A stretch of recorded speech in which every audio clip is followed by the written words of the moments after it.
Hello, perv lords, scrub lords, and everyone in between, and welcome back to I Was a Teenage Exocolonist. Sorry I wasn't streaming last week. Friday, I wasn't feeling great, and then last Sunday, well, let's just say I thought last Sunday was Saturday. So, at least I remembered today. I hate when my memory goes. But without further ado, let's go through more of I Was a Teenage Exocolonist. I know, my singing isn't that great right now. I woke up about 30 minutes ago. So I'm still groggy and yawny and all sorts of things. Let's continue. So, last time we found out that my best friend is interested in this dude. I feel like this dude is rather toxic. And things that I do is like, if things go south for me, like a romance kind of thing, I go and I do something else, and I just leave them to do XYZ. But I feel like that's not the right thing to do, especially when he's an asshole. So I'm hoping with enough friendship, I could keep that from happening. And like, my brain's all over the place. Like, you'll see me in one episode be like, no, I'm gonna go do this instead. And then another episode, I'm like, calmer head has prevailed.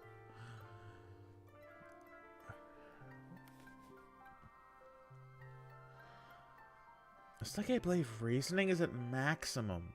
Like, I have nothing for persuasion though. Then,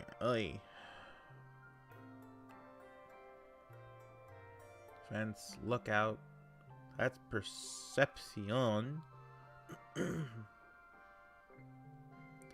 Perception. You would think the people technologically advanced enough to travel through a wormhole and survive on another planet would have come up with a defense strategy more complicated than get teenager to stare at wilderness for hours. You do think that a lot, with many hours you have to yourself when you're on lookout duty. The thing is, you do have security bots for this job, but Security Chief Rhett don't trust them. Pardon me. It's weird when it builds up, when you build up a yawn and you're talking. Ugh, feels so weird on the jaw muscles.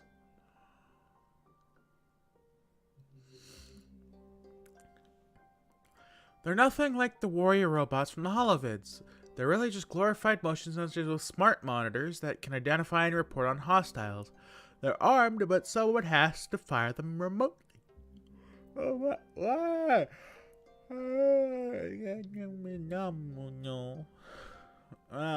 Making noises. Not cool. I wanna read and do the voice acting and not do the yawning. No. And of course, nothing works quite right on Vertumna. During glow, some kind of electromagnetic interference can turn them off or make them fire at nothing. They're getting more eccentric every year, which is one way to describe armed and possibly murderous robots. I don't exactly trust them. You idly kick a sports ball someone left up here that went, oops. You punt it weird and it smacks one of the fence robots right at the sensor. Whoop, whoop, whoop, whoop, whoop. Oh no.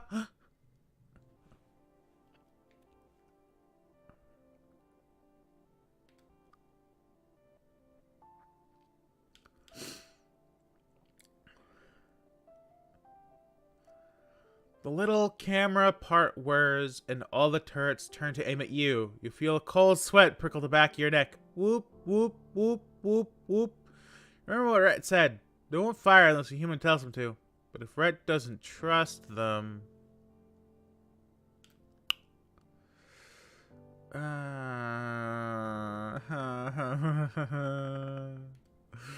I fix him?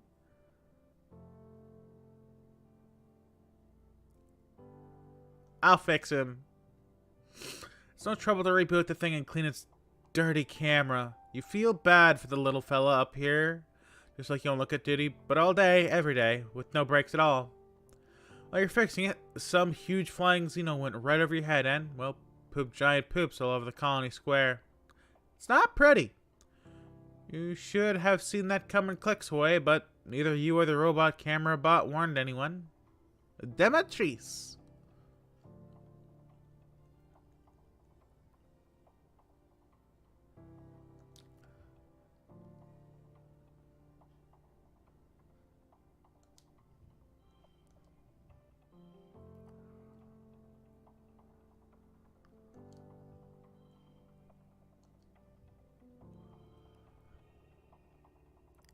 Yes.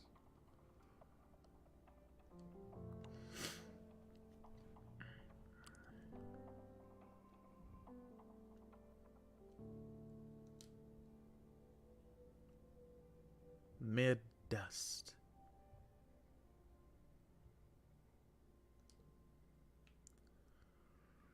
Alright. I'ma get a hug from my best bud.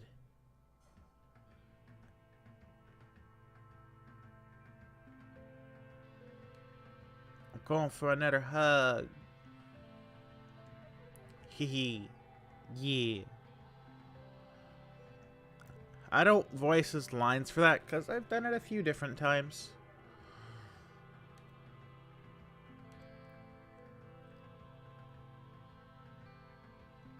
Perception. Look at duty's a boring job. You stare at the wilderness for 8 hours a day trying to stay alert. When you complain about it, Rhett grunts that being bored is better than being busy.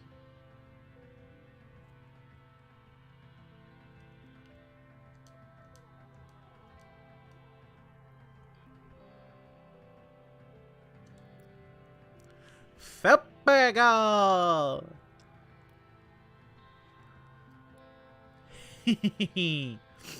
I got all 6s and then that multicolor 4. Love it.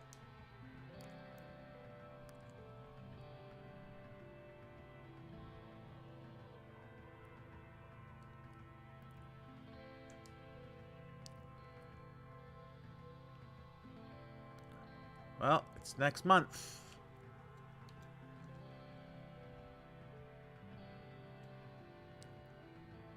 Toughness.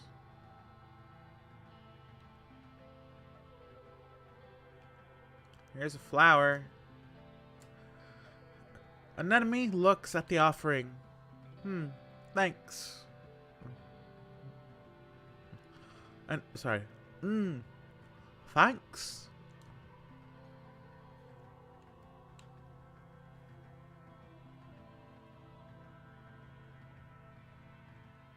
Hey, friendo. Tang is sitting before an array of holoscreens, all showing different graphs.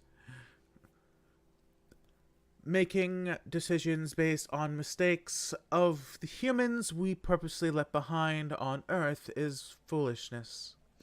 She says between bites of her protein bar.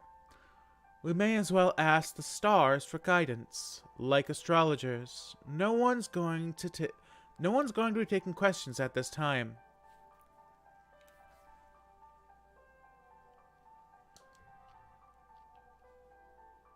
Oh, you just got... You just shut me down and said shut up, didn't you? That's not cool.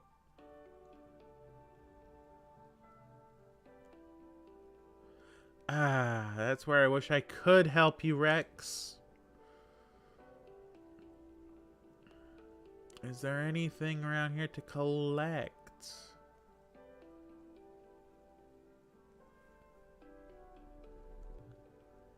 Ooh, harvest ripe blue bobber fruit.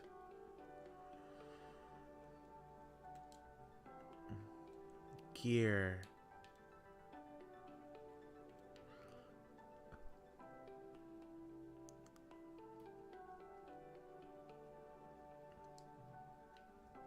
Well, I guess I'll put that up there. It'll be useful.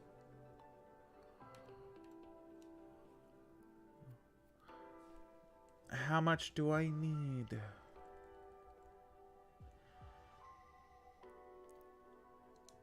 Okay, so the next lookout duty should about do it.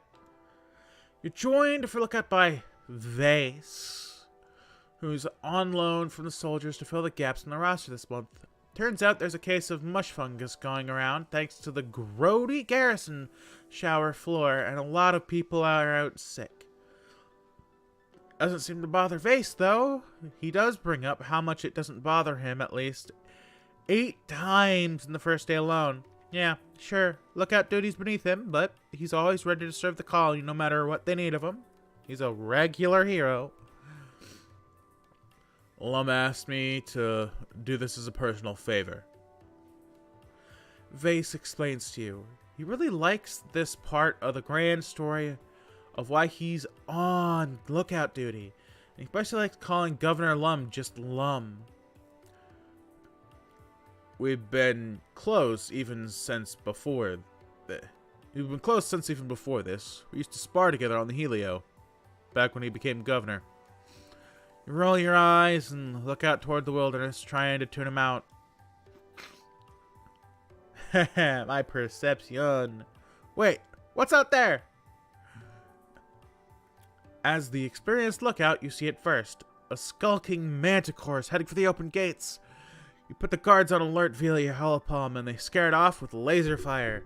It screeches and disappears back into the wilderness. Rat congratulates you via holopalm, and you feel the pulse of your hand as kudos ping into your account. Vase looks like he could kick the hind end of a float cow. I would have seen it if you weren't distracting me. He mutters. It's not that big of a deal. Anyone can see a manticore. They're huge. He's in a sour mood the rest of your shift, snapping at you whenever you try to make conversation. So, you know you're a dumbass, right?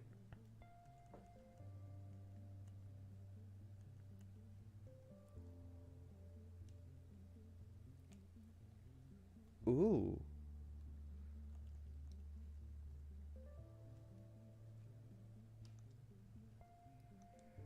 Five, 7. Boom. Full 10 for a super goal. Let's go. My perception is up. And so is my kudos bar.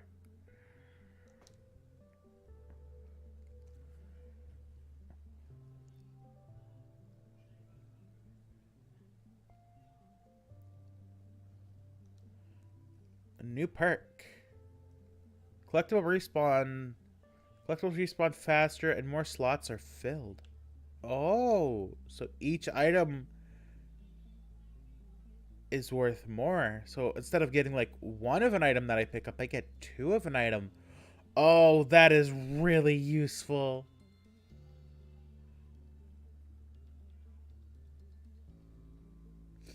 Also, the fact they respawn faster is cool.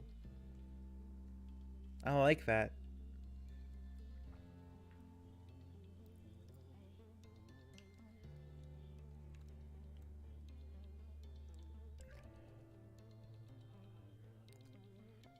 Alright, let's get in some good old-fashioned sports ball. Rhett starts every practice talking about how everyone on the sports ball team should pick up some shifts at the garrison next door. He calls it cross-training. It's uncomfortable, really.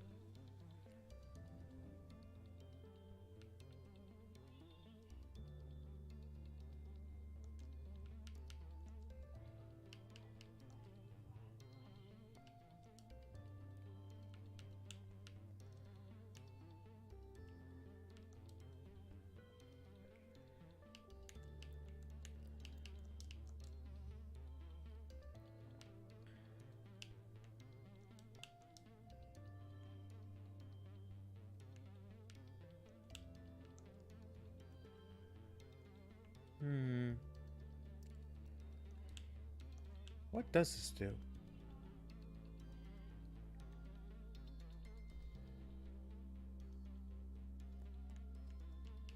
I guess I'll have to play the 10 stress.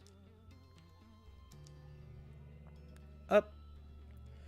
Get that bravery in. But then for mid-wet is when I'm going to take the entire month off because we're going to get into combat.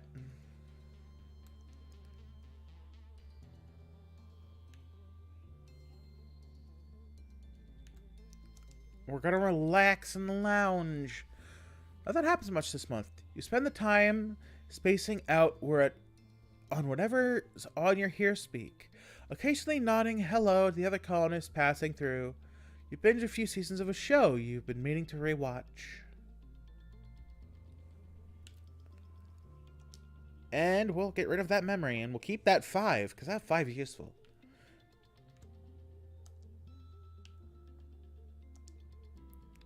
We just got that card, too. Glow.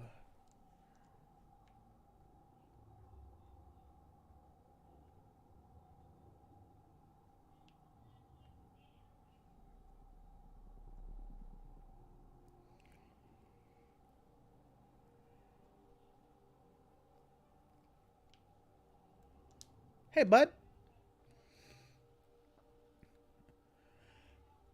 Cal looks troubled as you enter the gardens. Do you hear that? Do you hear that? He asks, cocking his head to the side.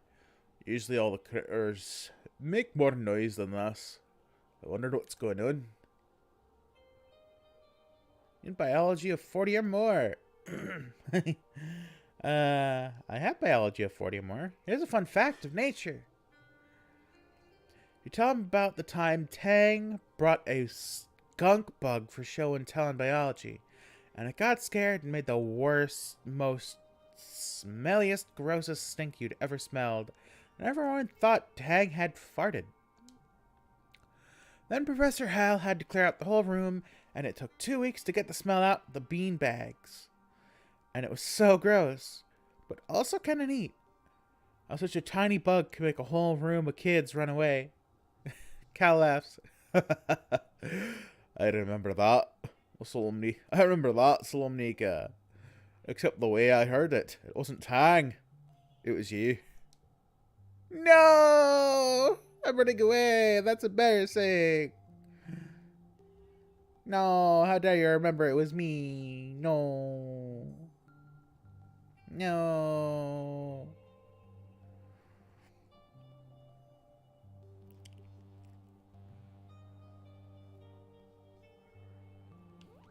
Yo, this, bud. I don't have 80 bravery.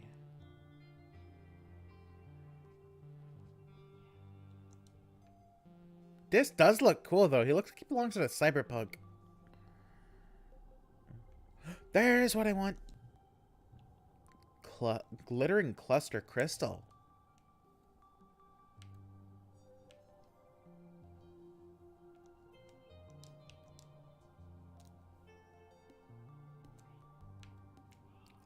Oh, redraw my hand. That looks wrong.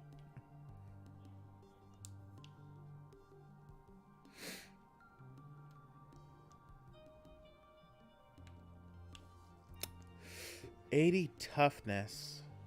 God damn it.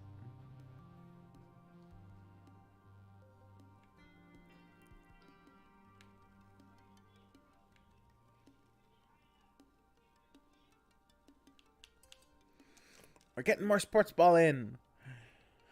Training in the dark is really hard. You lose a lot of sports balls under the bleachers and in the dark corners this month. You submit a request to engineering to make some sort of glow-in-the-dark paint so that it's easier to spot the ball, but it gets rejected for not being a priority concern. Oh well.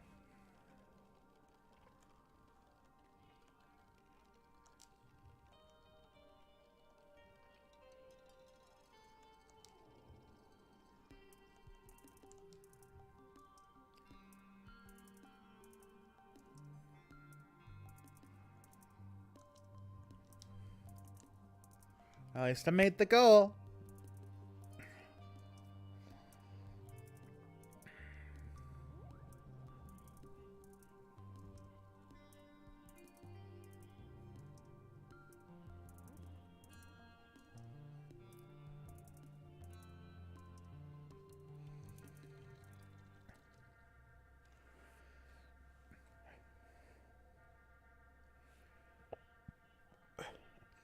You're just putting your boots on to grab dinner in the lounge when you hear the colony sirens begin to wail. It's the yearly attack. Ugh. I couldn't have waited until you ate dinner. Rude. Outside your window, you watch the colony defense begin to mobilize. Your hollow palm chimes with the usual reminders for all civilian colonists to stay indoors. We're going back out! You head to the garrison to grab a plas rifle, then report to the front. Chief Rhett looks surprised to see you, but assigns you to a squad with Nem and tells you to get on the walls and do your best. On the other side of the wall is more Xenos than you've ever seen in one place. Ever. They seethe out the forest, large and small, herbivores and predatory, fungi and otherwise, flying and crawling and hopping towards the colony with a single-minded determination. The air fills with the pew of laser turrets and the crackle of plas rifles. The enemy's front line collapses, only to be replaced by even more Xenos. Just as many before, if not more. There's no end to it. The firebreak turns into a graveyard of dead and dying alien bodies, wave after wave crawling over the corpses until they roll at the base of the walls like the foam on a wave when it hits the shores. You hear the walls creaking underneath you, but they hold strong. There is no sun to set and glow, but night falls in the battlefield without any break in the fighting. Your fingers beginning to cramp from pulling the trigger on your plas rifle. Finally, you relieve the squad guard you're relieved by the squad guard shift. You walk straight to the garrison and go right to a dreamless sleep. You awake 6 hours later for your next shift. The kitchens have provided soldiers with pressed soy rations and hot bleep tea, which you grab when you make your way back to the walls to survey the carnage of last night. As you arrive, your holopalm lights up with priority message. Security personnel, we're under siege. The security chief says, getting right to the point. On Earth, sieges were used to break a city by starvation or drought. We have plenty of food and water. Guards will rotate 6 hours on, 6 hours off. So long as we keep the Xenos on the other side of the wall, we can hold them off for days, weeks even. Weeks? Everyone exchanges exhausted looks. But he pauses and adds, we can do this. We're stronger than ever, and we're not going anywhere. You and the other soldiers fall into a fitful rhythm, alternating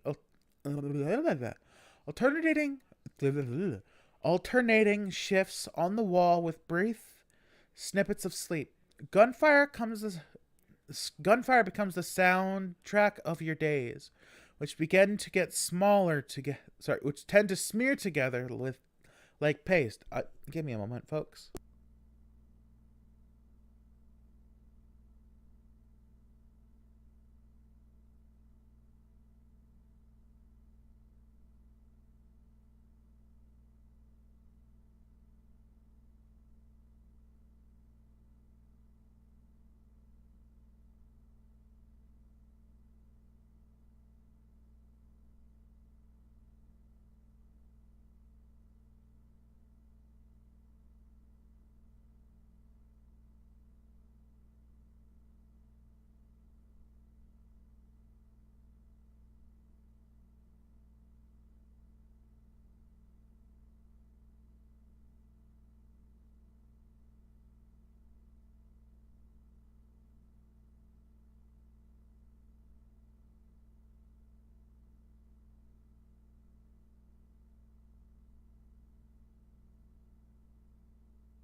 And I'm back. Nem is particular in...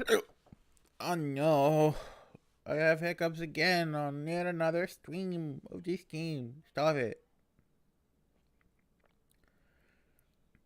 She volunteers for release. I'm sorry, folks. I'm gonna be a bit.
And I'm back. I should not be having any more issue with the hiccup.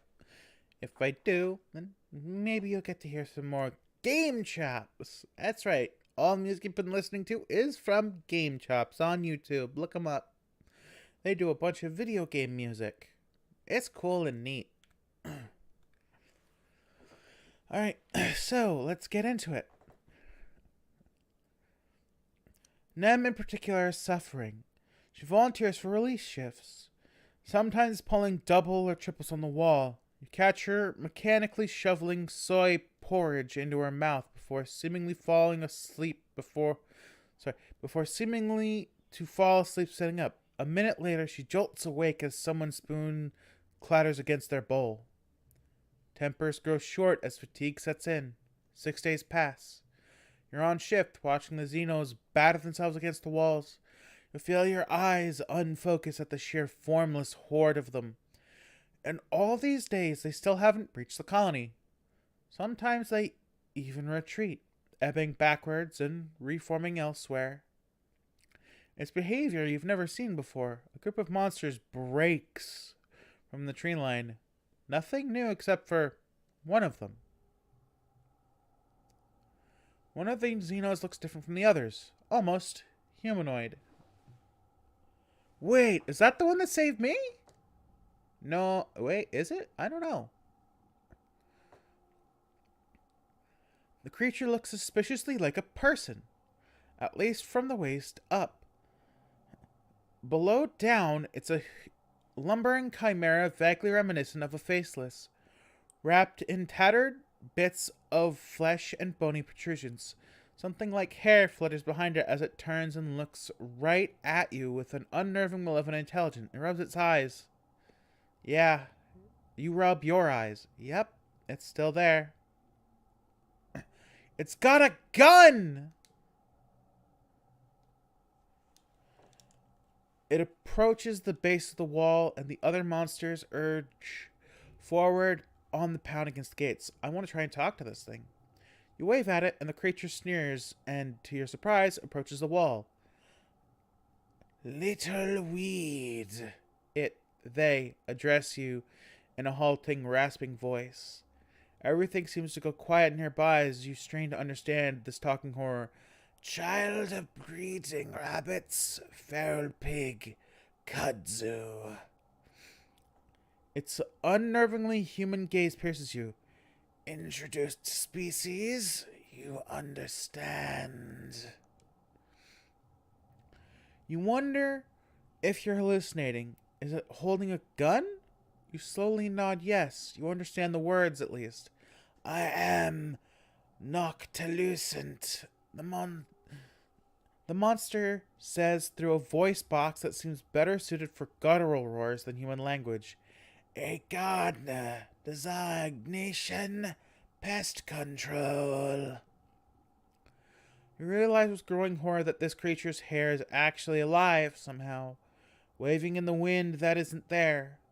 The clickety-clacky bits wave and snap at you as if they have minds of their own. You can't look away. Why are you trying to kill us?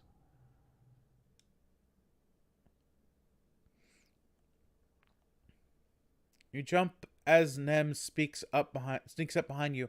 When you look back, Noctilucent is gone. Delusions, huh? That alien was talking. You babble about a talking monster named Noctilucent, but Nem thinks you're having some kind of mental breakdown. The siege is getting to everyone, Solomnika? She says, patting on your shoulder. If you're freaking out, go lay down. I'll cover for you. Finally, after the 6th day of siege, you look down at the sights of your plas rifle to see a curious thing. The monsters are retreating. As you gather with the other soldiers in the colony square, your holopalm lights up with a priority announcement from Governor Lum. The alien attacks have been defeated, he says. The siege has ended. Lum smiles broadly and puffs out his chest. Another year, another win. You're welcome, Vertumna. You're welcome, humanity. You're welcome. You hear and see Chief Ret nearby looking livid. What did he do? He rants to his security officers. Race out there like an idiot with his honor guard, defend strategically unsound positions, put himself in danger so he could save this overstuffed ass? So we could save his overpuffed ass? I like the sound of overpuffed instead of overstuffed. Because puff shrooms. Raggy. The soldiers all shift uncomfortably, but no one disagrees. And when I actually need him, he continues, taking his 12-hour beauty rest while the rest of us slog through endless shifts. The soldiers are exhausted from the siege, so the crowd in the square disperses quickly. Only a few Helios remain, covertly filming Rhett while he continues to rail against Lum. Oh, that ain't gonna go well. On the horizon, the first rays of quiet streak the sky with lavender. You watch Utopia's reclamation crew head out through the gates to begin vaporizing Xeno corpses for their component molecules. That night you have terrible dreams. You imagine you're seeing the colony, that you're a creature crawling in the mud on your belly, the ozone crackle of a plasma rifle fires arcing over your head. With your taloned claws, you rip into the walls that are made of clay, choking handfuls of it in your mouth. In a moment of lucidity, you try to pull away from your throat. You try to pull the clay from your throat, but no matter how hard you pull, it just never ends. You jolt awake when you realize you've been pulling from your own gut, pulling your own guts out of your throat. It's just a dream. You're shaking, coating in a film of terror sweat, your heart pounding. You don't find sleep again before dawnbreak. Back to early quiet. Age 18.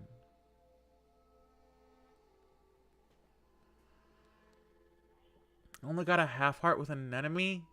Damn it.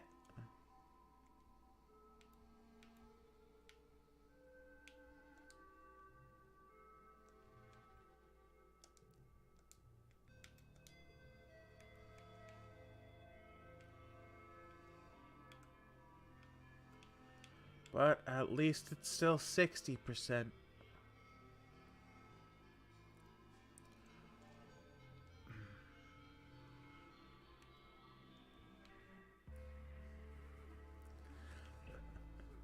I remember when you talk about having scales all over and being impenetrable.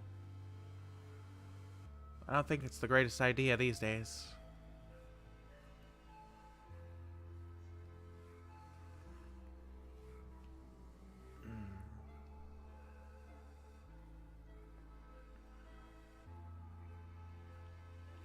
Yo, it's been a while since I've seen you outside. We ain't got nothing to add to that. Good old friendo here. Hugs. I love that. I love that he's the hug machine.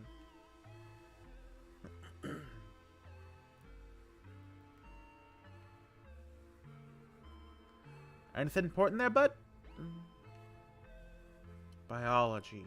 8. Whoa. It's a lot of biology. I have 48. Still a long way to go.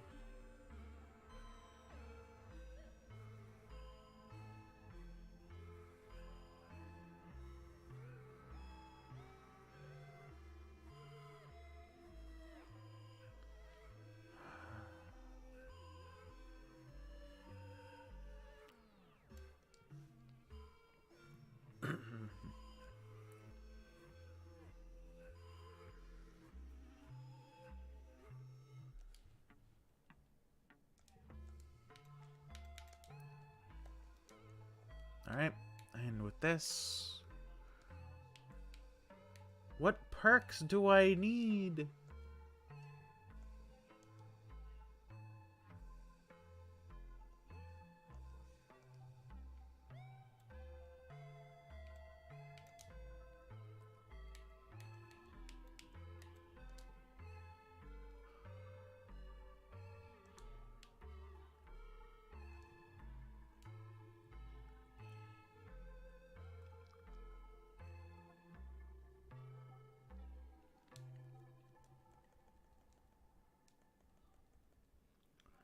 It would take forever for me to get there.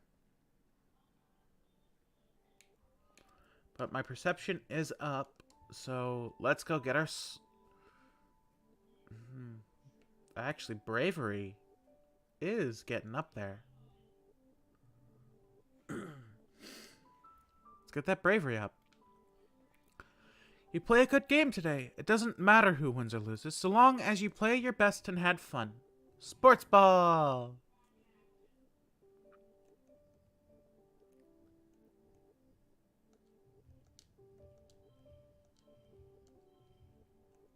Yeah!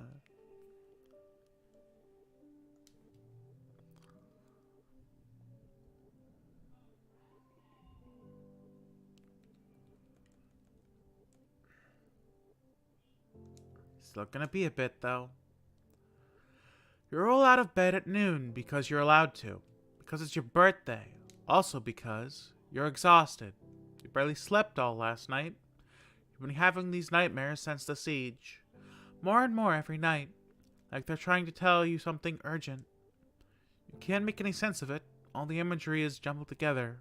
All these possibilities and timelines and things that might happen. Some nights you wake up in a cold sweat. A scream already in your throat. You sit on the edge of your bed. Run a hand through your hair and check your hollow palm. A few people wish you happy birthday, but that's all. Guess they're getting older. Birthdays aren't as important as they used to be. Right, and Mars wants you to meet at lunch in the lounge today. You have to practice your smile. As you enter the lounge... Surprise! No, my voice cracked. No.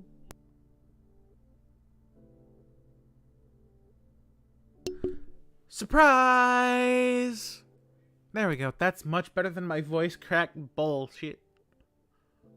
Where's Nem? Where's Tang?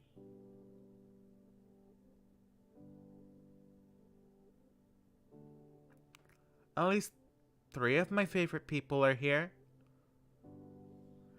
You do your very best to play along and act surprised. Woo! Streamers! Balloons!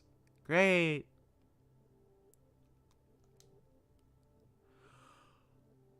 All of your friends are standing around, wearing goofy hats and clapping. Nomi is holding a bunch of balloons larger than they are. And Rex is wearing a cute little waiter's outfit with a bow tie. Oh, God, that's so cute. Kind of hot at the same time, I'm not gonna lie. You accept their hugs and birthday wishes, trying to hide your exhaustion and demurring with the few pointed all this for me. You shouldn't have. No, really. Rex wanders around with a tray full of snacks, offering to everyone with a vampy accent and a silly, airheaded giggle. The goofball act chips away at the natural awkwardness of a surprise party. That is, the first 5 minutes after everyone shouts surprise. Soon everyone's laughing and enjoying themselves. Despite your exhaustion, you start to smile too. Your friends are amazing. And they're all here because they care about you. Then you get some unexpected guests. The lounge begins to fill with Helio kids, mostly ones you don't know. The ones who usually keep to themselves and, well, don't much like you original stratospheric kids. Vase and Nem are with him too, his arm draped over her shoulder. Nem gives you a little wave of acknowledgement for your birthday, which earns a weird look from Vase.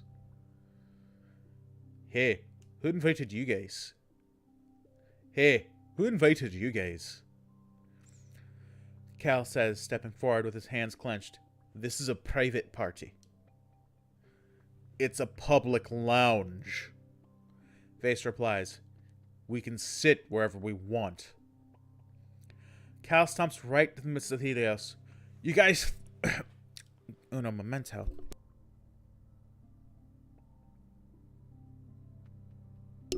You guys think that just because you fell out of the sky, you're the wormhole's gift of Autumnala. He spits out. We don't need you. We never needed you. And all you do is make things worse, like this party. You've rarely seen Cal so ready for a fight. He doesn't seem to care that the body language of the Helios kids has changed from cocky to dangerous.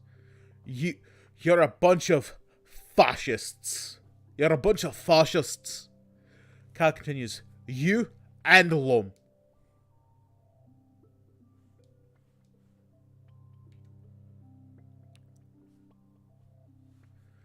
The lounge erupts, chairs screeching across the floor.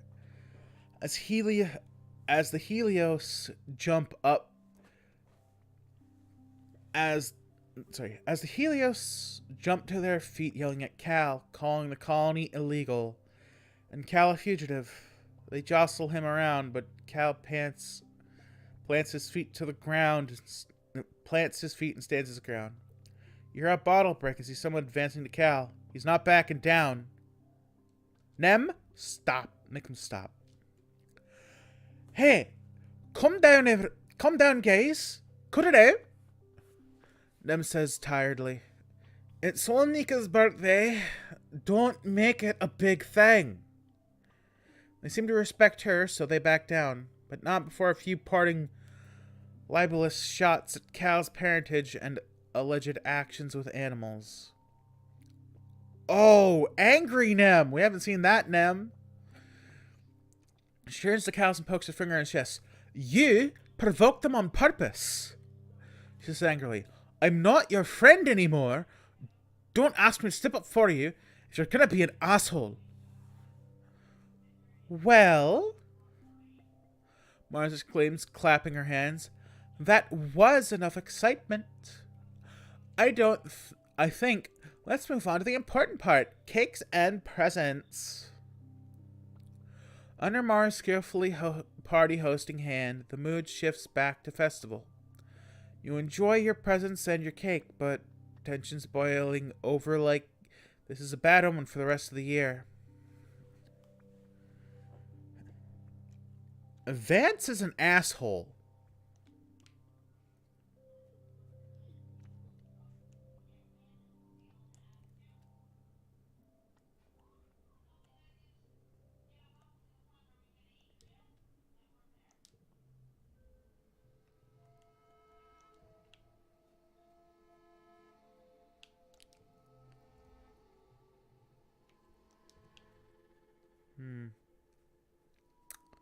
I want to help people out, but I'm not really asking for much in the way I help.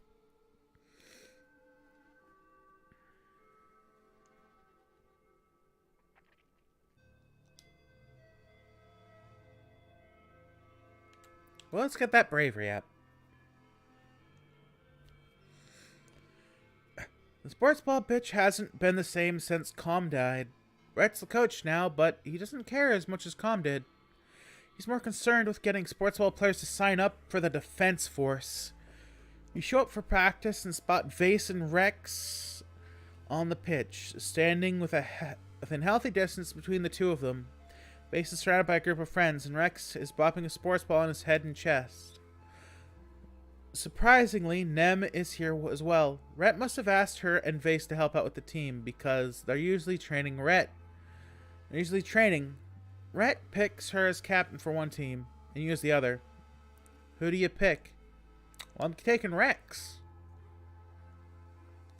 Popularity doesn't matter in sports ball, you think? Rex pops the ball under his arm and saunters over, ignoring the venomous look Vase gives him.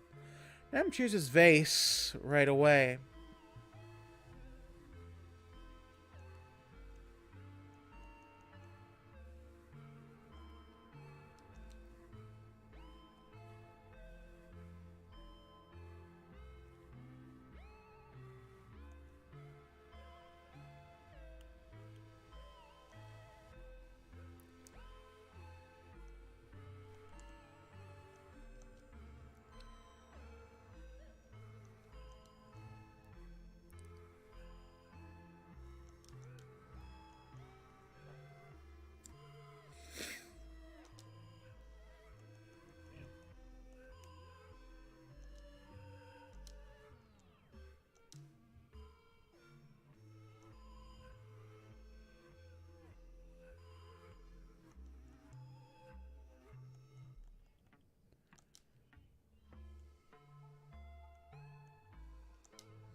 I'm gonna put in some stress to get this. But I didn't get nothing for it. You and Rex whip the butts of Vase and Nem and everyone else on their team. You cheated! Vase complains. Come on. Some Nika and Dog Boy against me and Nemi? How is that even a contest?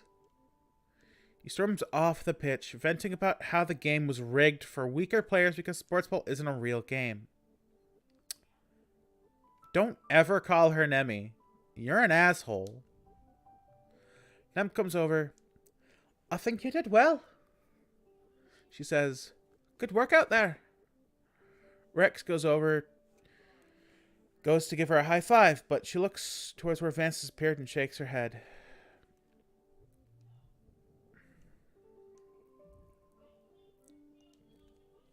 I took a lot of stress right there.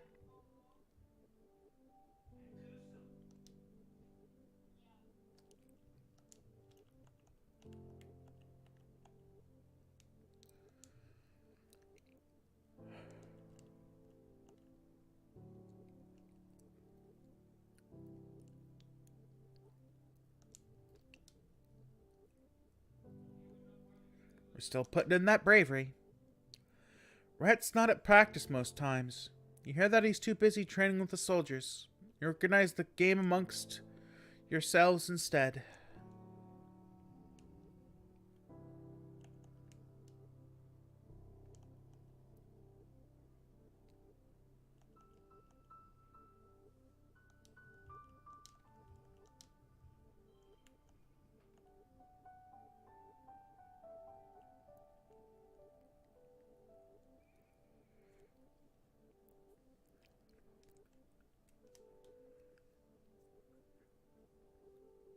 Oh, so this yellow is a 6 now. 5. And then I hit it with another 5.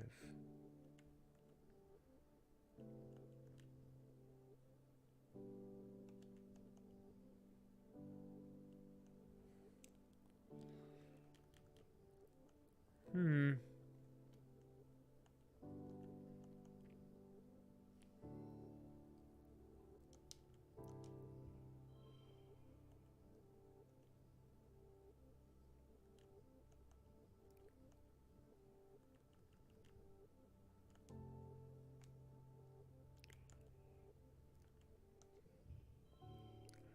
$36.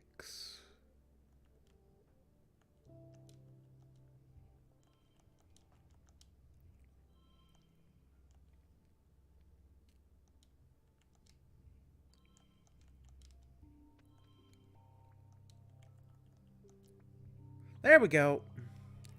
I just needed the right combo set. Nice.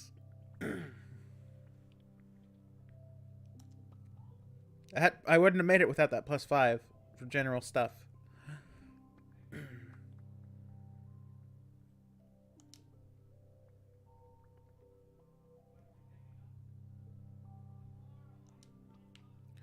Alright, now to look for another item. Hey, buddy. Need anything? Apparently not. Hey, Cal. Thanks for helping stand up for me. Meant a lot. Me, my party, the Helios kids. Sorry, stratospheric. It's been a while since stratospheric, so my brain. Mushwood.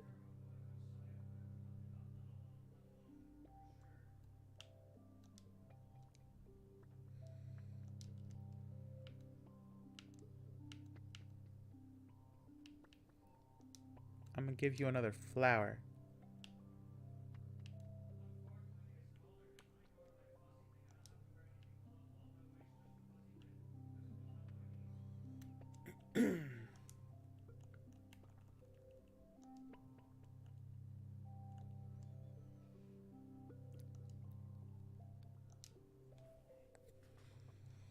Play. Play sports ball. You're on your way to the sports ball pitch when you literally run into Nem. She's dressed for combat training. Her long, curly hair back in a no-nonsense braid. Oh, she says, holding you at arm's length and checking you over to make sure you're okay. I didn't see you there. Sorry. Aren't you coming to sports ball practice? Nem laughs, then stops when she realizes you're not joking. Oh, you're serious? Aren't we a little old for sports ball? She says, looking incredulous. I mean, it's fun and old, but it doesn't mean anything. It's just a game. I'd rather be training for defense. She She marched off down the hall of the garrison, leaving you to contemplate your choices in life. That asshole's really taking her over.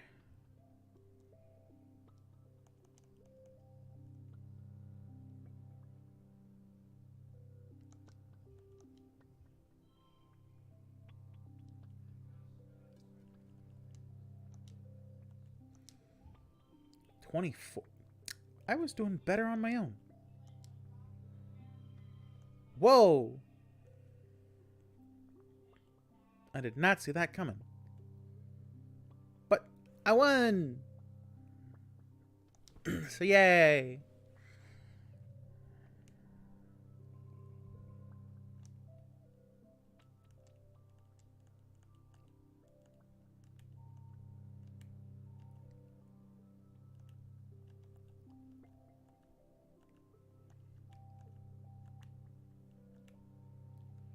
$66, not bad.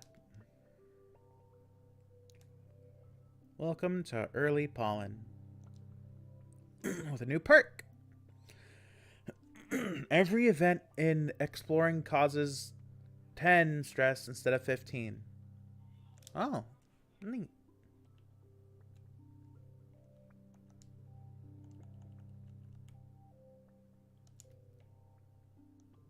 I want that 70 though. This still gets me friendship with an enemy. Nem's absence from practice is like a gaping wound in the team's morale. The younger players had really come to rely on her guidance. You try to fill her shoes, but it's hard to match her enthusiasm for the game. Even though she's only next door to the garrison, it feels like she's light years away.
There we go.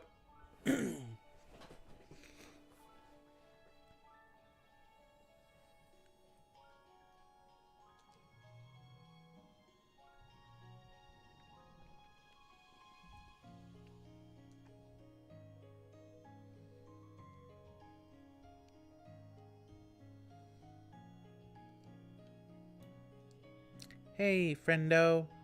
You're catching up with Nem between her drills when she looks over your shoulder and frowns. Newton's bloody apple. Newton's bloody apple. She curses, seeming to shrink behind you. She's here again. You turn, and at the other side of the garrison, you can see a small crowd of young soldiers forming around Chief Steward Antecedent. She's holding out lunch tiffins and doling out hugs to everyone who comes within melee range, which is quite a few of them.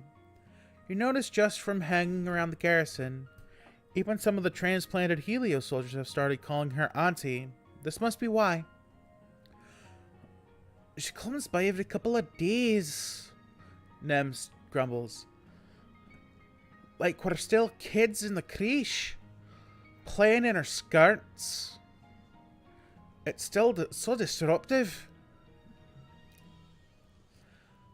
Eventually, the crowd around Antecedent thins, and she makes her way over to you and Nem. She greets you with a warm hug. She smells nice, like flour and yeast. Hello, Salamnika, she says. Have you eaten? Not yet, Auntie. She smiles fondly and hands you a tiffin. Still warm. It's important to keep your strength up, my love, she says, and pats you on your cheek. Antecedent turns to Nem. You could almost feel the temperature of the room drop several degrees as Nem stonily stares down at her own mother. Antecedent's smile grows thin and she clutches the handles on her basket. How about you, Annie? Have you eaten? Do you need... Nem scowls and crosses her arms. I'm fine, she says, cutting off her mother. Just like how I was yesterday and last week, I don't need you to manage me. If you're sure, Antecedent responds hesitantly. It's a mother's job to worry, Annie. She reaches out to lay her hand on Nem's scaly cheek, but Nem jerks backwards and slaps her hand away. Oh yeah? Nem retorts. You just sit around and worry. Must be nice. I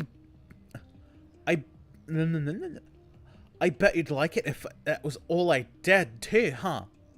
If I'd quit being a soldier and spent all day cuddling babies and wiping noses and fixing clothes, you'd like that.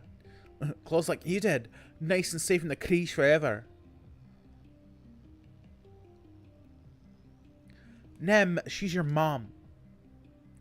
Nem turns her frightening scowl to you. Sit out of the swamp, Nika.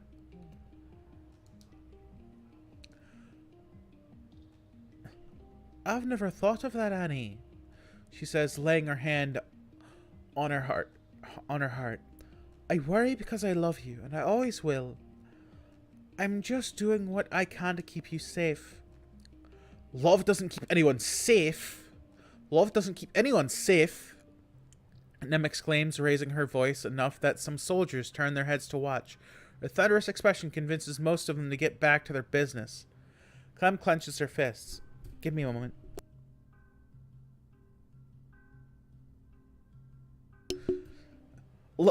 Love didn't keep Com safe, did it? She says, her voice breaking. There's no amount of love in this whole stupid planet that can do that. So you should just stop, okay? Stop, or do something actually useful. I'm never gonna be like you. I'm gonna fight. Oh no. Vase peels off from his unit and jogs over to stand beside Nem. You okay, babe? He asks, putting his hand around Nemi's shoulder. She covers it with her own and angles her body towards them. Yeah, everything's just galactic. Nem mutters. My mom was just about to tell me again how much she wishes I would give up being a soldier so I could pup out babies and be safe. Descendant sputters, trying to explain herself, but Vase beats her to it. An enemy is an exemplary officer, Chief Steward.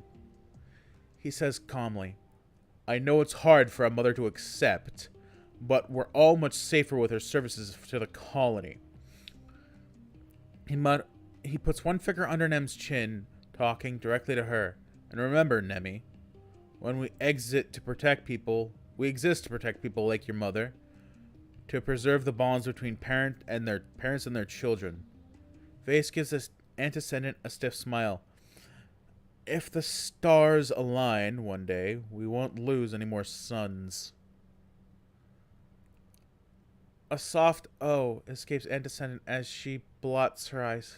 Oh, you are one of the good ones, aren't you?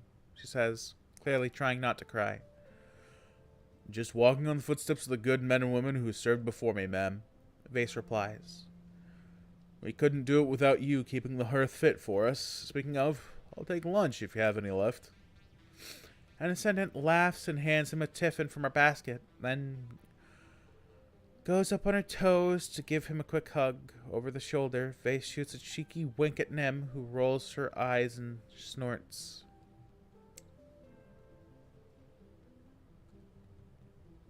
Nem, you're being a bitch.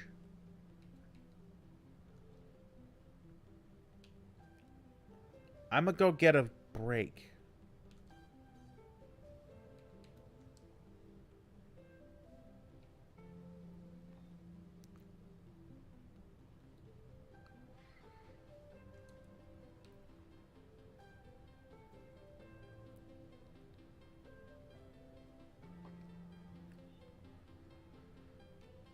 I'm gonna go to the garden and get my break.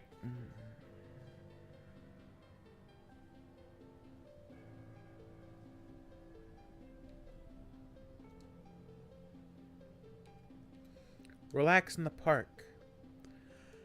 Cal likes to spend evenings outside the garden with you. It stays warm for a long time out there, even after the last sun sets. It's still so different than the constant temperature of the stratospheric. Living on board a spaceship felt like nothing. You never thought that temperature or humidity at all, but the weather's always changing here. Always a little warm and a little humid, even and quiet.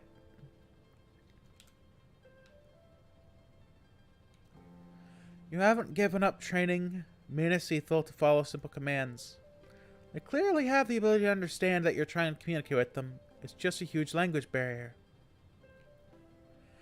Cal gives you the idea to try clicker training, getting them to associate verbal commands with actions and rewards. Using a clicking noise as a positive reinforcement. You may as well give it a shot. Ooh, that's pretty hefty.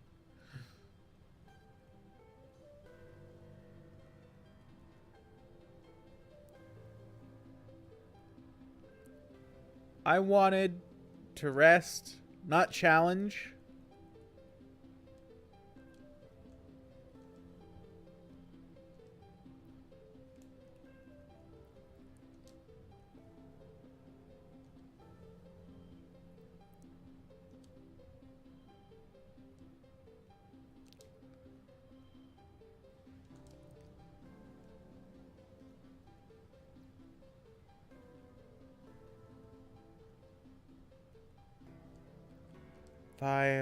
Five, 4, 3, 2.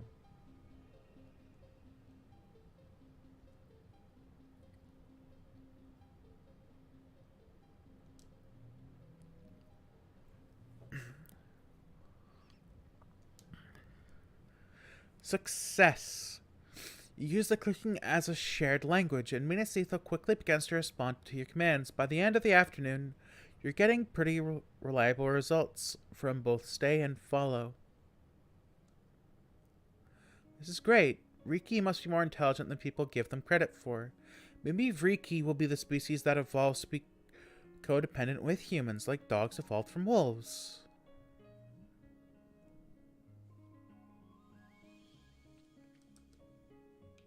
Keeping memories. So that's how I evolved Riki.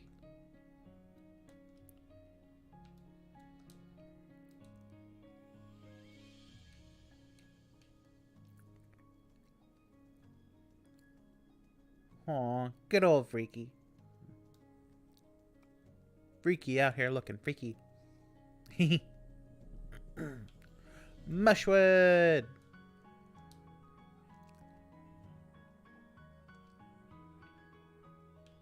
Hey, Cal. Damn, them muscles. I'm telling you. My buddy!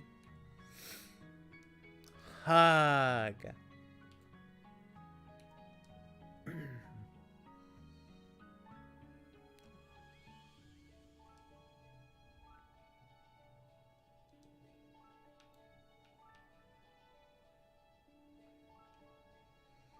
I guess I don't have anything nice to give you.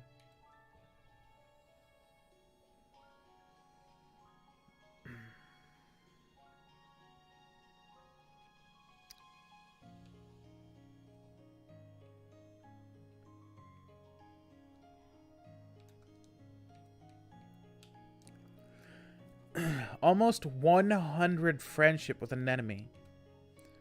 62 friendship with Tangent. 39 with Dis. 50 with Cal. Poor Tammy. She never stood a chance. Mom. Dad. The old lady. Old Hal. Tonin. Calm. We've lost... I wish we hadn't lost so many.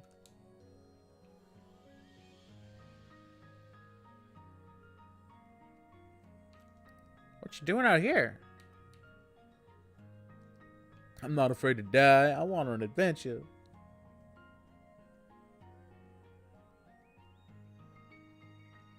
I guess I'll try to apply then. Utopia sighs when you tell her you're looking for Rhett. Well, I can't stop you, sweets. Rhett's over by the garrison, though. I don't like him coming around trying to poach my people. I'm trying out for the hunting party again, are you? Why do we have to kill them? Vase laughs. Because they're killing us, Salomnika. Keep up. He clenches his fists. It's the classic struggle between humanity and nature, he says. Nature's not flowers and rainbows on Earth. Everything and everyone was trying to kill each other for survival, food, hell, even just for fun. I can't wait to bag a real trophy, Zeno. He chuckles, framing his hands like a painting on a wall. The first 10 points. The first 10-point buck on Vertumna. I don't want to kill animals for fun. Rhett scowls at Vase. You won't be killing them for fun. You'll be killing them to defend the colony. My final answer is still no. Vase scoffs. What did you expect from a colony, kid? He mutters. Too spineless to stand up and defend their colony. Rhett doesn't even flinch, though he's Strato just like you. He barely tries to defend your choice. This planet needs all kinds. Rhett reminds Vase, then turns to you. Suit yourself, Salomnika. I've always said the colony should take a more active role in defending itself, but I can't force you yet.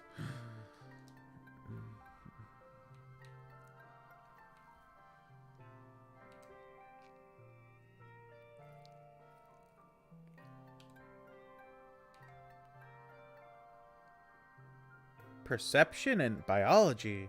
Let's go to the valley today. Ah, my neck. Ah, not cool. Chief Surveyor Utopia stops you in Dis near the depot. Feel that? She asks. You can feel a kind of ominous, distant thumping, pulsing regularly through the ground. If you stand still, you can feel it vibrate up into your own body too, like a massive global pulse. Utopia says, checking a reader on her holopalm. I reckon it's naturally occurring, she concludes, but it's giving me the willies all the same. You two better check it out. Mind you stick together and take readings on the way, just in case it's dangerous. You and Dis look at each other excited. You follow the thumping, now inaudible noise growing louder, west until you roughly triangulate its location. You know you're getting close, but it sounds like it's coming from all around you, and your instruments aren't precise enough to help. Follow that sound!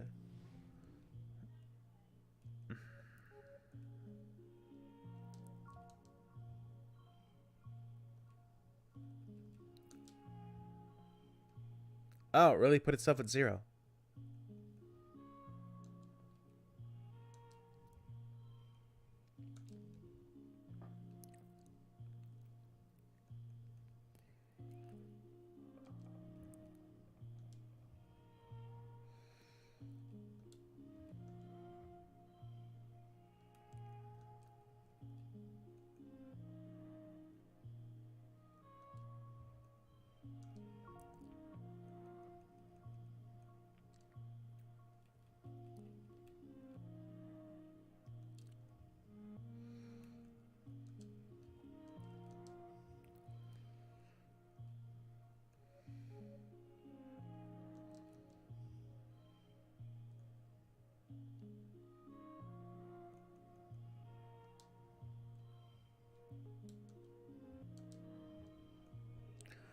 Typical! I destroyed that with a full-on straight.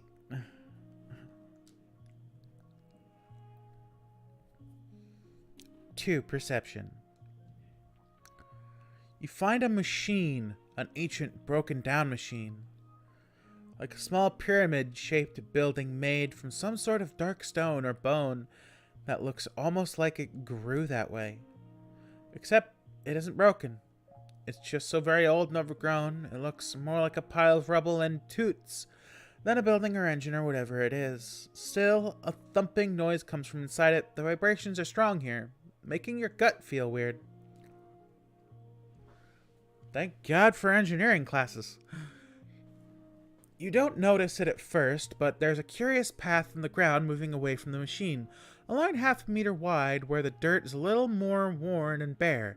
It leads off in a straight line to the west, or coming from the west. Could animals have made it this path, or the thumper itself?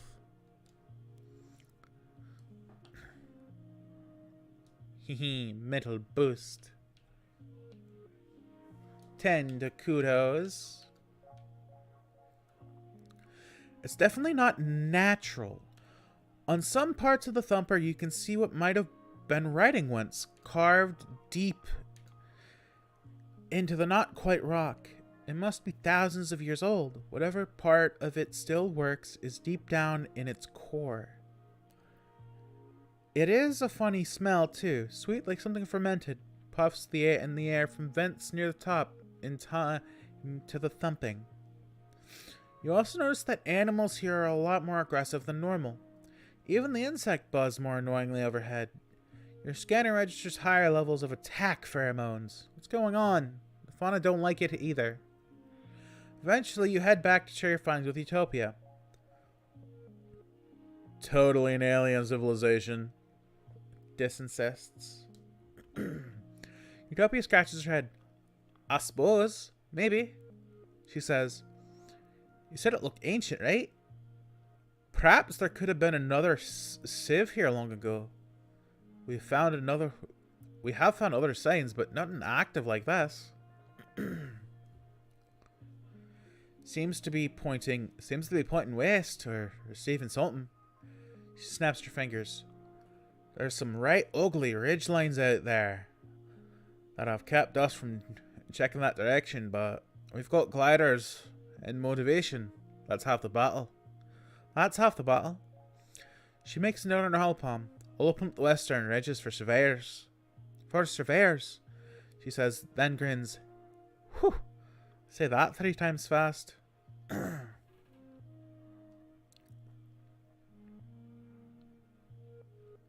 This is right. Definitely aliens.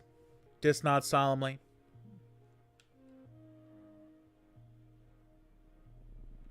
The Valley of Vertigo.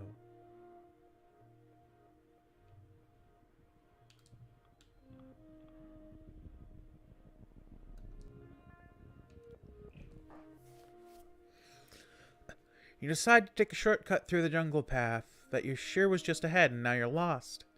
Everything seems the same. The plants are too high to see any land markings, and you swear some of them move around when you're not looking. You check your positioning with your hollow palm, but the damn thing isn't working, and won't connect to long-range communications either. Typical. Utopia did warn you comms were flaky out there. You think you can tell north from the position of the 2 suns, but that's it. Reception is pretty damn high. Orienteer away out of here. You can climb a tree and chart a path through the wilderness from above. With that information in your hollow palm, navigating to the nearest landmark is a breeze.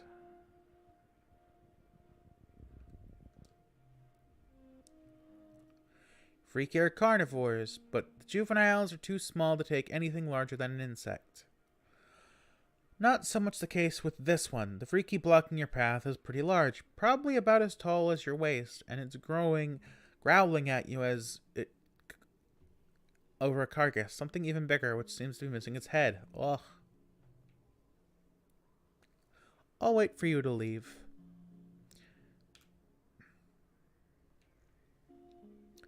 Back off and wait.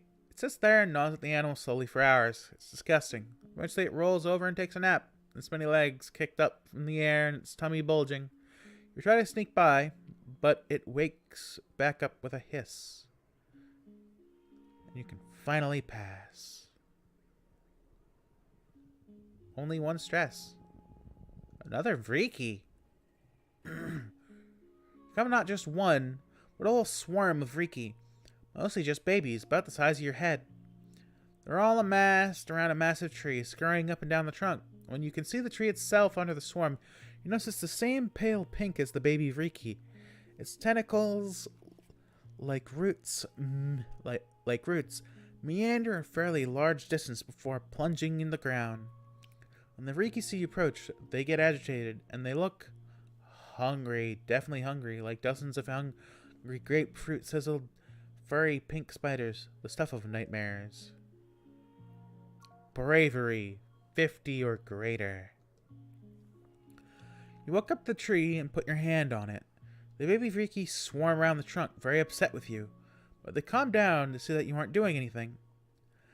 There's an unmistakable thrum of life under your hand, not just from the proximity of the baby Vriki, but of the tree itself. It's warm and leathery, and you can feel something in its pulse. It's alive. Seems like the tree itself is Vriki, just a different phase of its life cycle.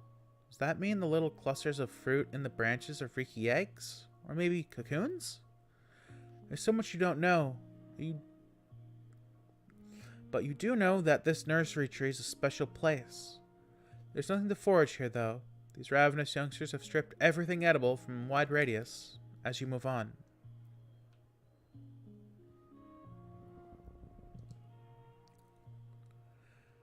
You come across a veritable feast of berry bushes.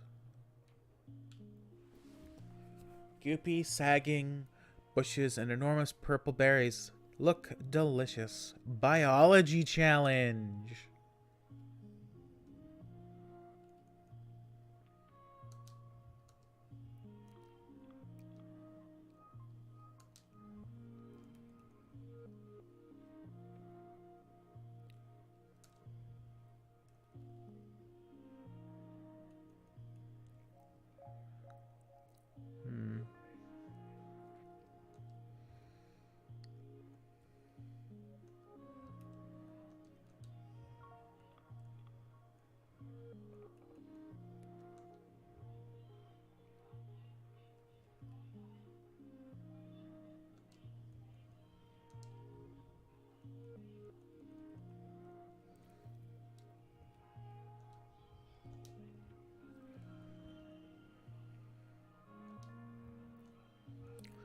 Typical. More biology.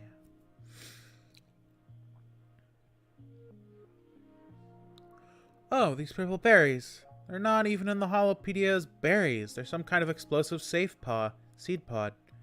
Take a few steps, careful not to set them off. I'm gonna harvest.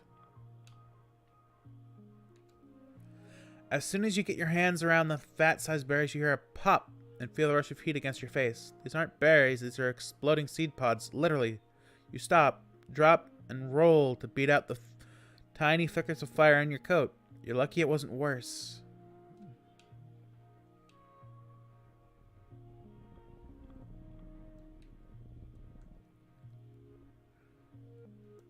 I heard a float cow grazing nearby.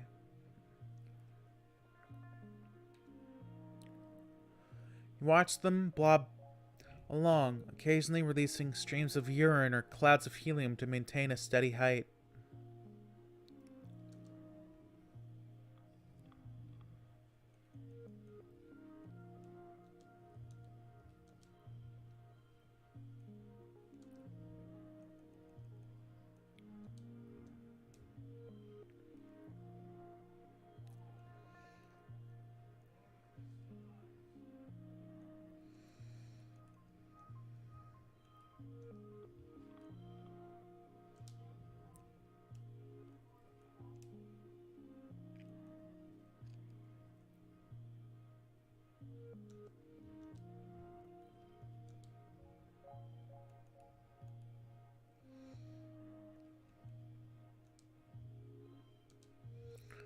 Looks like I'm taking extra stress.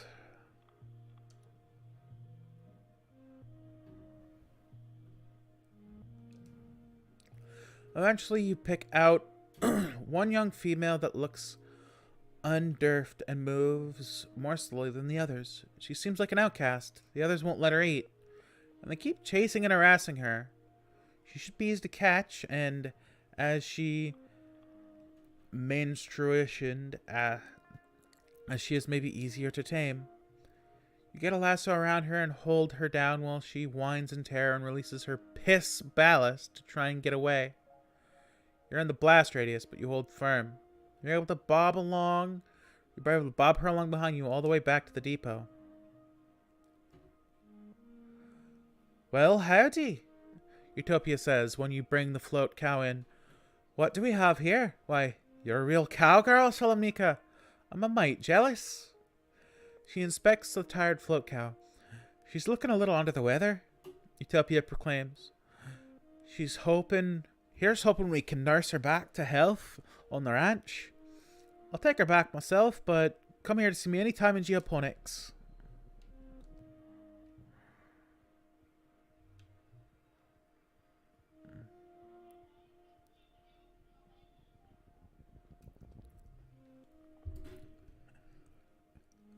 You hear the rustle in the bushes, catch a glimpse of a shadowy figure. Could it be a person? Whatever it is, you quickly lose sight of the jungle. Follow it! The wilderness is thick here, as is the fog that comes in waves. You'll need to rely on your tracking skills to go any further. Track it!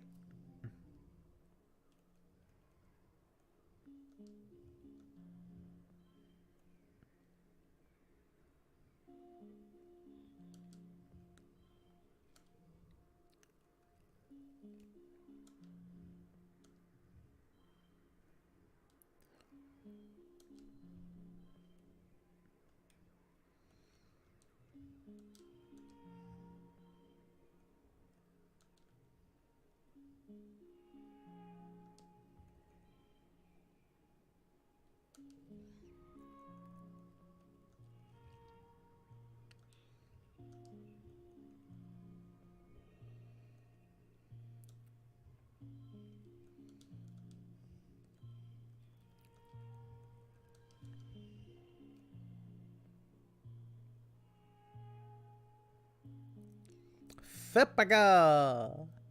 You're looking for a person, so it's a surprise when you come face to face with a weird-looking creature. Kind of looks like a person, a bit more like a tree, really. Some relative of the bush bulb, maybe, but more. Tentacles, slime, like a tree, oozing with goopy sap, 2 legs. Ugh. It makes a sort of baroo noise as you back away.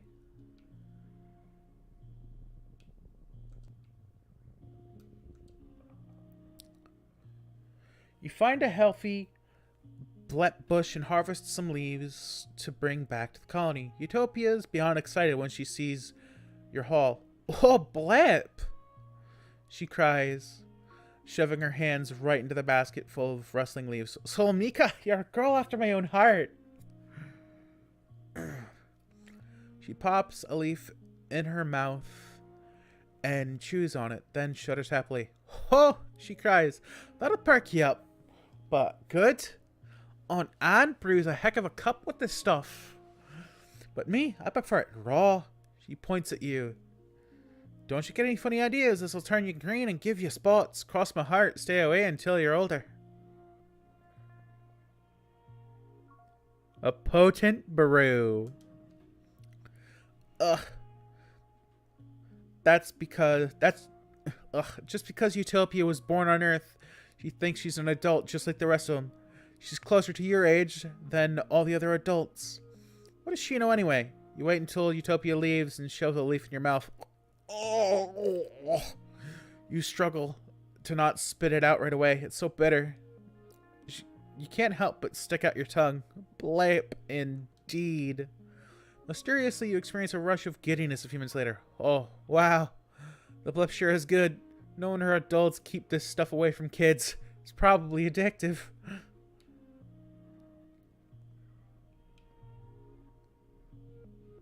Straight up went and made coffee. Yo.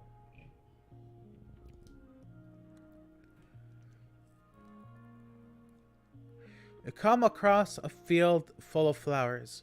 Most are teensy pink ones, but some of them are beautiful and yellow.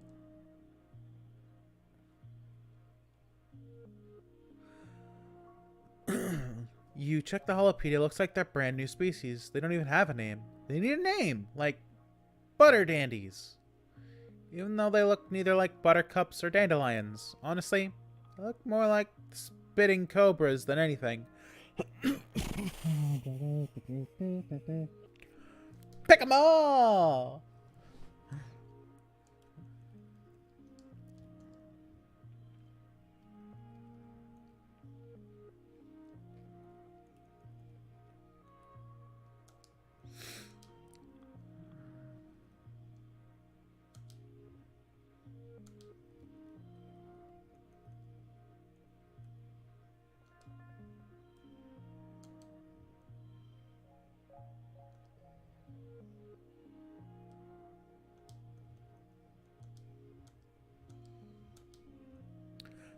Felpical!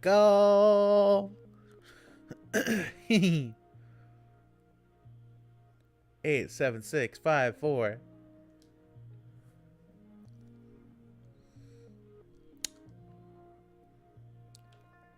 Whoa, that's a lot.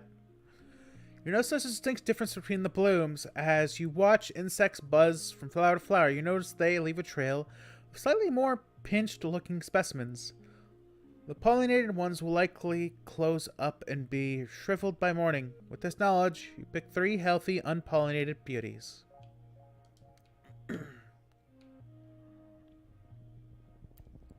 More freaky!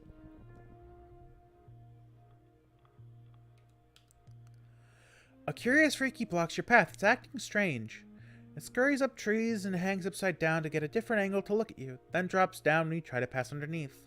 It may be small, but it's at least attempting to be intimidating. That must mean something. It's not interested in your pet, Freaky. It's interested in you. Even Minasita's unsure and hides between your legs.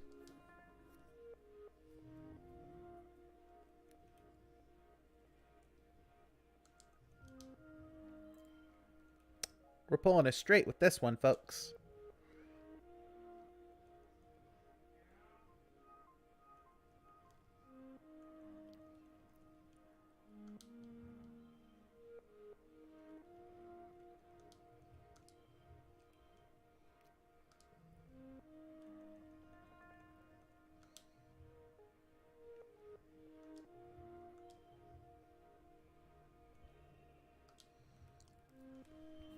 Typical.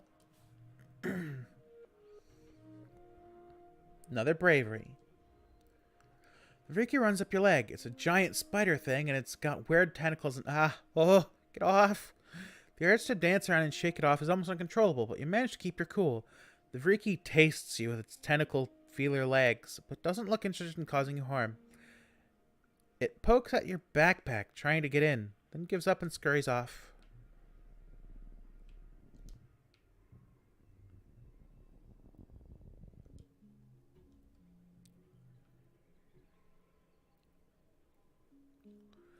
A bristlebug is rooting around the underbrush. It's like a little porcupine with no legs. Well, little is relative. It comes up to your waist and it must be at least 100 kilograms. You've seen a few of these in geoponics. They're easy to catch, and their spines and berries naturally fall off and are edible. A truly renewable resource of food, kind of like jerky. Maybe you could catch it. Catch it. 5, 6, 7. Give me that straight.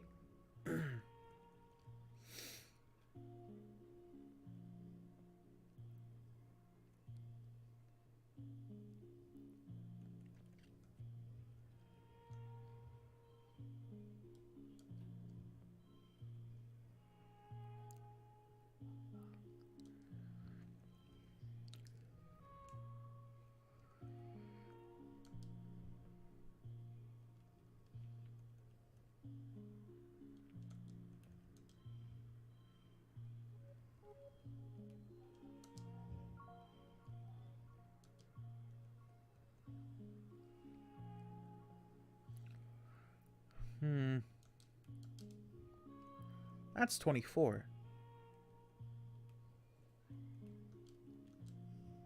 That's 25. Exactly. I got some kudos because I got the exact number.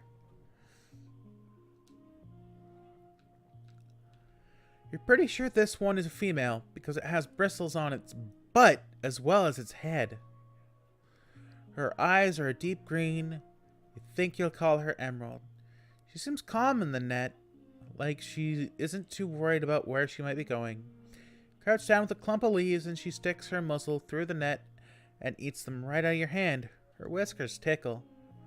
You pat her forehead and pack off to Geoponic's barn. You go to visit her later if you like.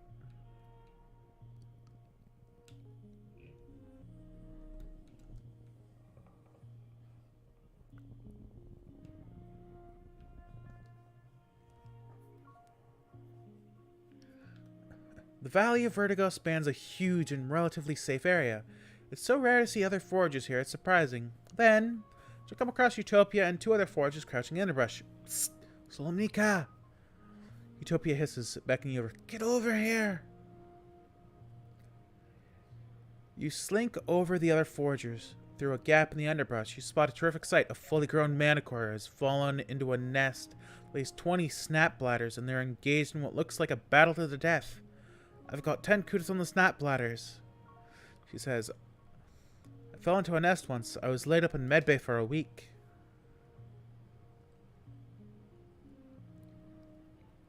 Poor Manticore, one of the foragers says. What a way to go. The last forager snorts. Who cares? After what they did to Hal, every Manticore can rot for all I care. The Manticore roars in pain as it's torn apart by the whip-fast, hungry snap bladders. I'm a help. Because helping is what I do.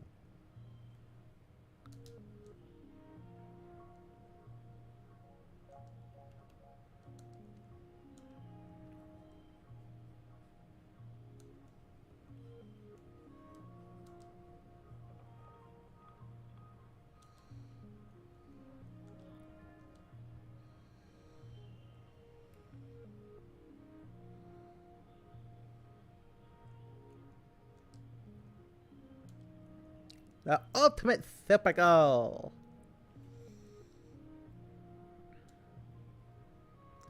Utopia tries to stop you as you bust through the underbrush, dedicating yourself to being the best distraction your weak, frail human body can be. Even though the snap bladders turn their focus to you, that the Manticore is easily able to pick the others off. Crunch, munch, snap. Off enough heads to the Manticore's powerful jaws that the survivors cut their losses, disappearing back into their burrows. Now you find yourself face to face with it. With the Manticore, Vertumno's perfect murder machine. It looks at you quizzically. You look back. You feel a weird connection with this creature. Suddenly the Manticore roars, lunging at you and lashing with its great mane. Wisely you scream in terror and get the hell out of there. Luckily the Manticore is too wounded to bother chasing you. You and the other foragers make your way without injury. I'm gonna keep exploring.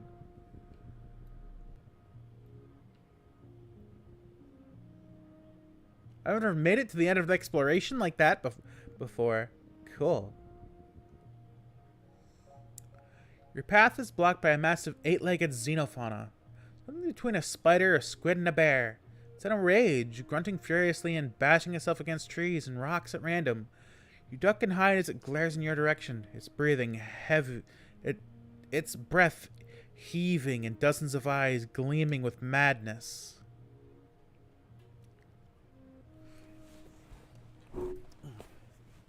It's the same soft pink and purple you recognize from the multi-legged freaky that live in this area, but so much larger. Could this be a related species? Its gaze drops from you to your pet freaky Minacethal, who chitters and runs up to it, waving its grass-tang tentacles. The gigantic creature huffs and leans down to sniff it. Its rage forgotten. I'm a sing.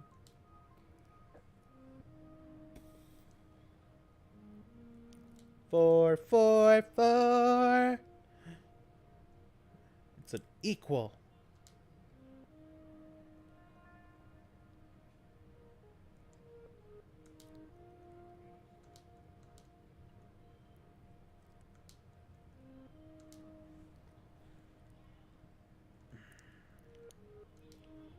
7, 4.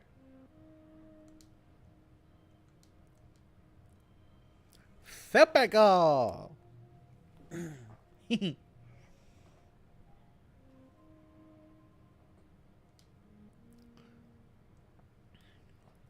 This is a strange approach, but you've seen it work in vids sometimes. Music can soothe the savage beast.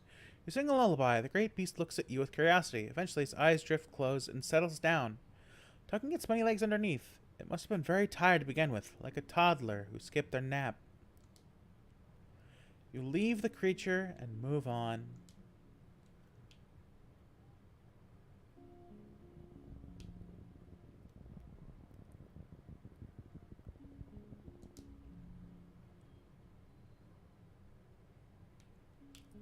You spot a hop-eye nest, just like Tangent asked you to find. There are 9 eggs inside, all packed up in what looks to be a delicate spun glass cocoon. You don't see the parents. I'm taking the eggs. You break a little hole in the cocoon and put 3 of the eggs in your bag. They're gooey. You hope they don't break. You turn to leave and come face to face with an adult. Understandably, it looks bitten mad. It drums its powerful foot in the ground in warning, and 4 more pop out of the underground and start hissing. You should have known these sociable creatures raise their young communally. Use animal psychology. You've learned from the hop-eyes that 2 different sets of eyes on a hop-eye have different purposes. The large bulging ones on the top are hardwired for perceiving danger, but their small forward-facing ones are more concerned with finding food. If you're not food, you're not danger. You throw yourself onto your belly and wriggle away, while hop-eyes stare at you curiously. When you're safe distance, they return, poking to their violated nest in confusion.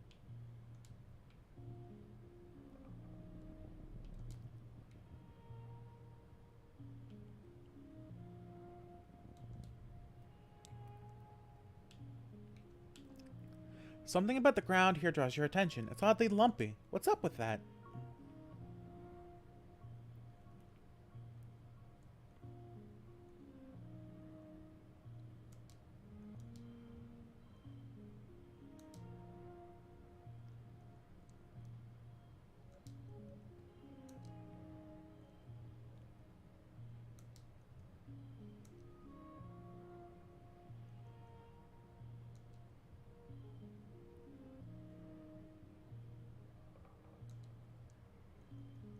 Oh, that's 13, so give me a bit of kudo.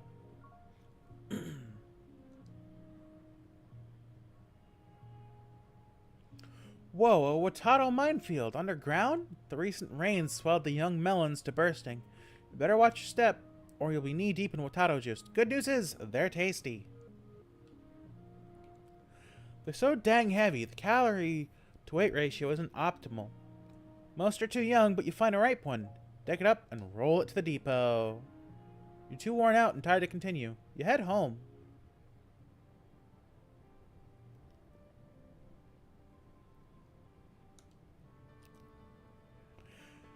This year, Governor Lum's ascension to the Vertumnalia stage is heralded by an entire military band. Their instruments shiny and nano-printed new. They march out of command and formation, splinting and forming a phalanx at the foot of the stage as Lum takes his place before you. Spotlights on the heavy ka-chunk noises illuminating Lum in a halo of floating dust particles. He spreads his arms wide. Hello, Vertumna! His voice booms over the speakers. Are we winning, or what?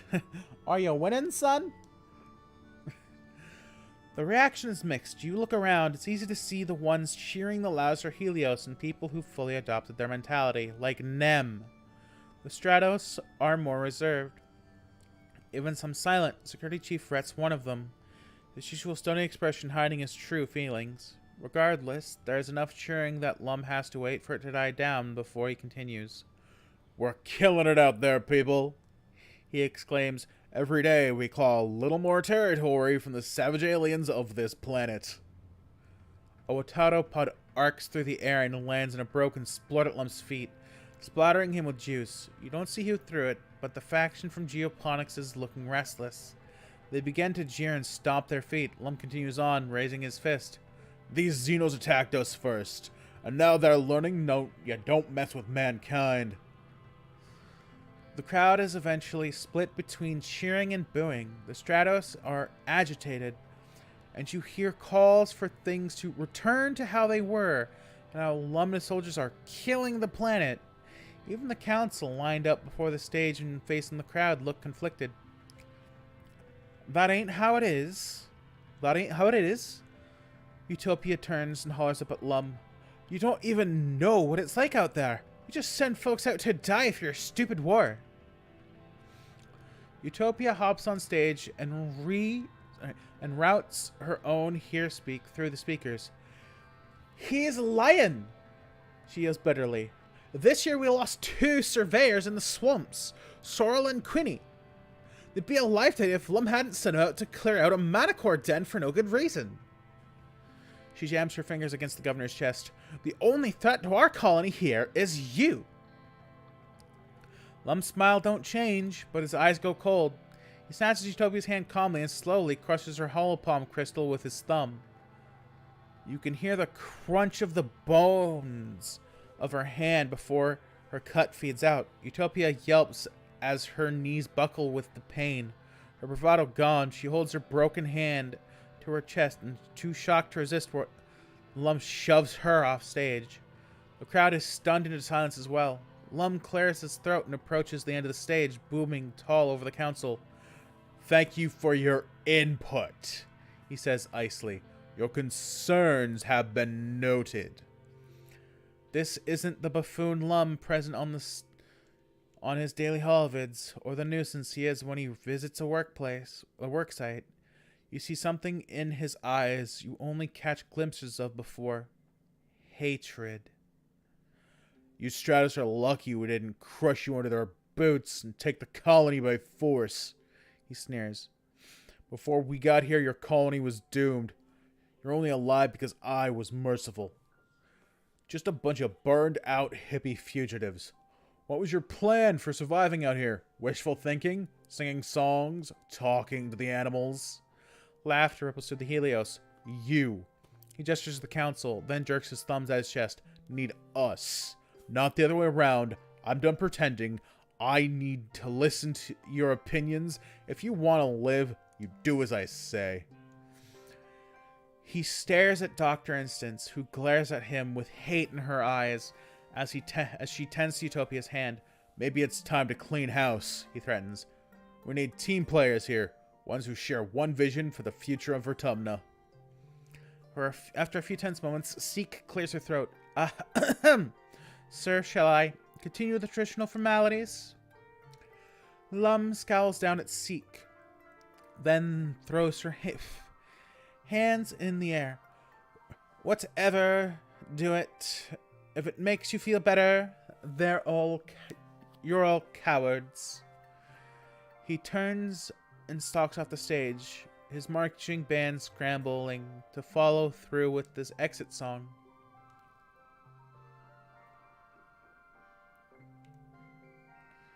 As the sun sets, the Helios, including Vase and Nem, head straight for it and look ready to party the night. The other teens seem less at ease. Dis, quite predictably, has already left. I'm gonna go find him. Look everywhere, but Dis is nowhere to be found. He's on the walls, or robotics, or hanging out outside expeditions. Just gone. Not a congruence can get around his location. You grow steadily more anxious as the late sunrise comes and goes. Where could he be? The festival continues after sunset with a huge bonfire and ruckus dancing. Someone carries a tippet over the ranch to be skewered and roasts over the flames. You're far enough away to see that you can't hear the plant-like creatures dying wheeze, but the smell of roasting flesh is hard to escape.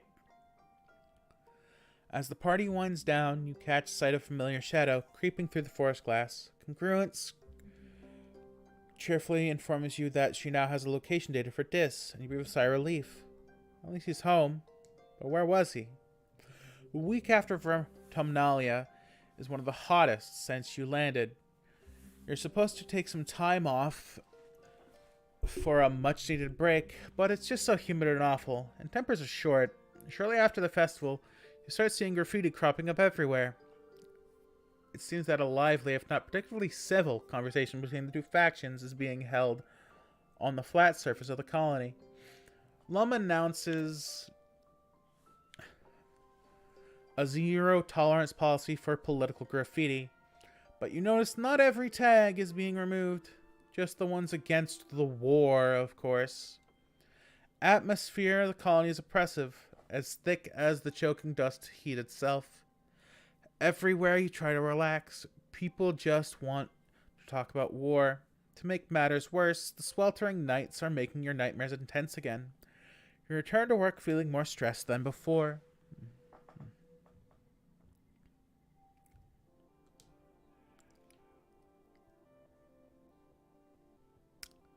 Well, looks like shit's going farther south.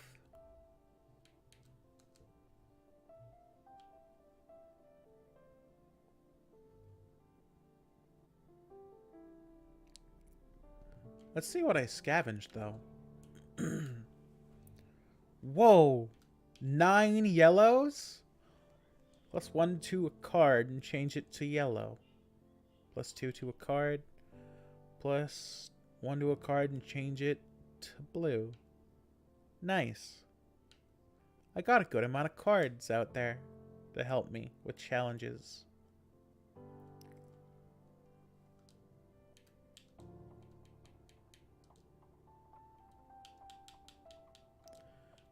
But without further ado, I actually made it to a full 2 hours. Cool.